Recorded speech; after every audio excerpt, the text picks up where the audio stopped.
Welcome back to the jungle. Various news agencies are now reporting that the FDA is drawing up plans that would end routine food safety inspections. Now, this is at a time where NBC News has learned that the FDA had refused to publicize a recent E. coli outbreak in the lettuce that tore through 15 states. All courtesy, of course, of President Donald Trump and Robert F. Kennedy Jr. Make America healthy again? Maybe if you survive E. coli. So here are the details. Okay. First, the FDA is suspending quality control testing at the Food Emergency Response Network, FERN, Proficiency Testing Program. According to Reuters, the FERN program tests for parasites like Cyclospora in spinach and the pesticide glyphosate, in barley, among other foods. The suspension was announced internally at the FDA on Tuesday via email distributed to staff. And that email also talked about staff that are on the way out. Oh, okay. Well, that's great. Now, the program oversees testing at about 170 labs, which will no longer get quality control checks through at least September 30th. Now, this is the result, of course, of RFK Jr.'s staffing cuts. His reduction in force will see about 20,000 people leave through layoffs and departures. But that's not all. No. Secondly, and even more disturbing, is a report from CBS News that the FDA is currently making plans to end most food safety inspections at the federal level. Now, they're claiming that food safety is something that should only be done at the local level. So they're trying to explain it away. It's like, we don't need the federal government for this. No, you could do it at the local level. It's fine. I mean, do you really want inspectors to duplicate the work that has already been done by the states? But there's a problem with that argument. It turns out that the states have already been pulling back on their inspections. Okay? Under a Biden era reorganization, the FDA had cut millions of dollars for state level food inspections effective this year. According to Time magazine, the Government Accountability Office issued a report in January of 2025 urging the FDA to strengthen inspection efforts to protect the U.S. food supply. Meaning that they had some problems. Not only that, but major parts of the landmark 2011 Food Safety Modernization Act, including rules that farmers must monitor water that they spray on vegetables for manure, poop, were being delayed or rolled back. So, hey, it's fine. You're spraying the vegetables with poop water. That's totally cool, right? That's going to be totally fine. No, it's not. Look, we have massive deregulation and the defunding of food safety rules. That is not good. This is going to be very bad.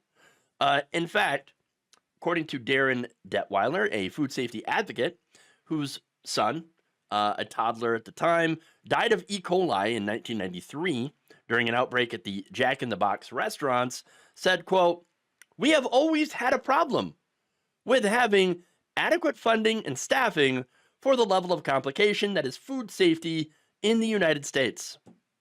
This lack of funding has coincided with a number of food illness outbreaks in the U.S. in recent years."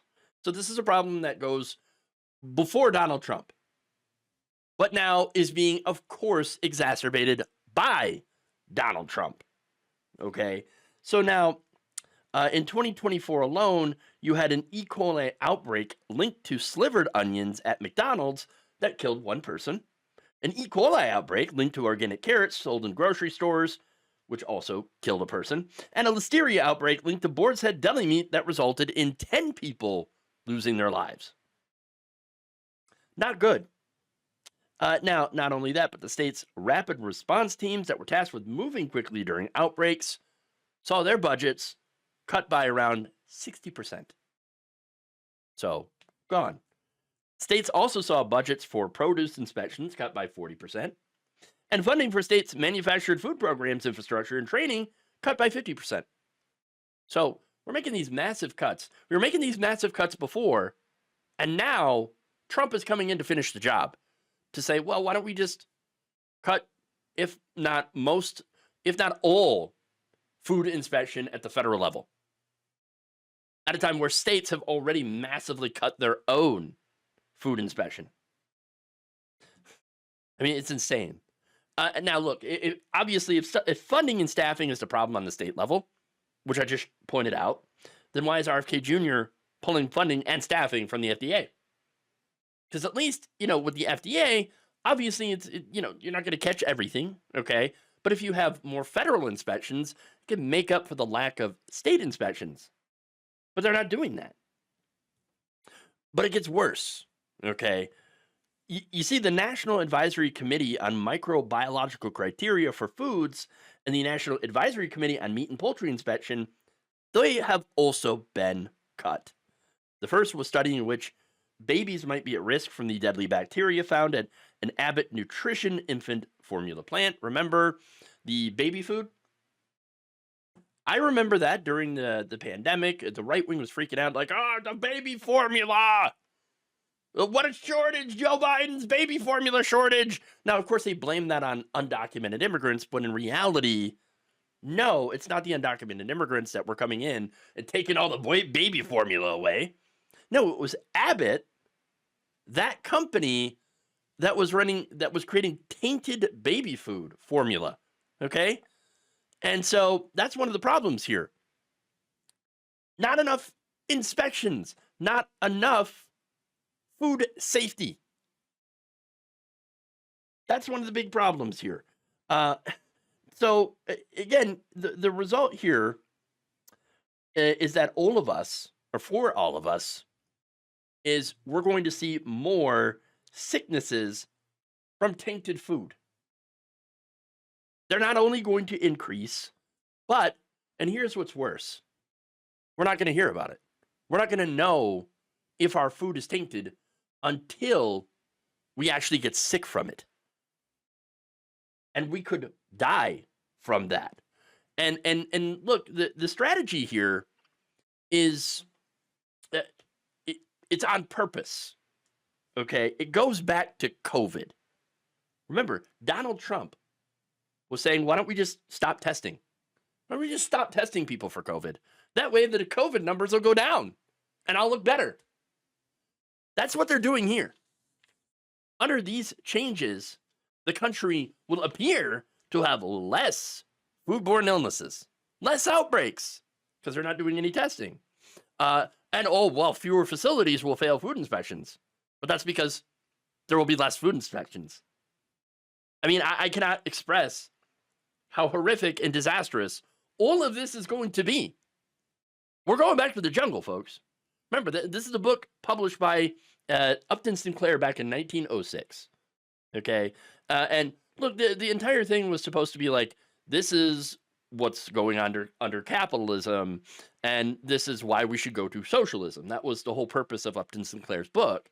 But people instead, they looked at the horrific conditions of these, meat packing plants and factories, that were creating the food, and they were looking at the horrific conditions and saying, oh my God, this is terrible. We need food regulation. Now, Sinclair in his book described walls painted with animal blood and plastered with flesh, rotten beef, doctored with chemicals, and dead rats and sawdust that were swept into sausage meat. Sinclair talked about workers infected with tuberculosis, coughing up blood, spitting it onto the floors, and using open latrines next to processed meat. That's what was happening. Deborah Bloom, author of The Poison Squad, One Chemist's Single-Minded Crusade for Food Safety at the Turn of the 20th Century, says, food manufacturing was unregulated. There was license to do whatever you wanted to maximize profits. There's nothing that could be done to the food that's illegal because there were no food safety laws. There were. And it looks like the way that we're going, we are heading right back into the bad old times. Thank you for watching. If you enjoyed this video, please like, share, subscribe, hit the bell icon in order to get notified whenever a new video is released. And if you want to support independent, progressive media through this difficult time where it seems like everybody is shutting down, you can become a member on our YouTube page, you can become a subscriber on Facebook, or you can go to my Patreon. It's patreon.com/Jeff Waldorf. Thank you.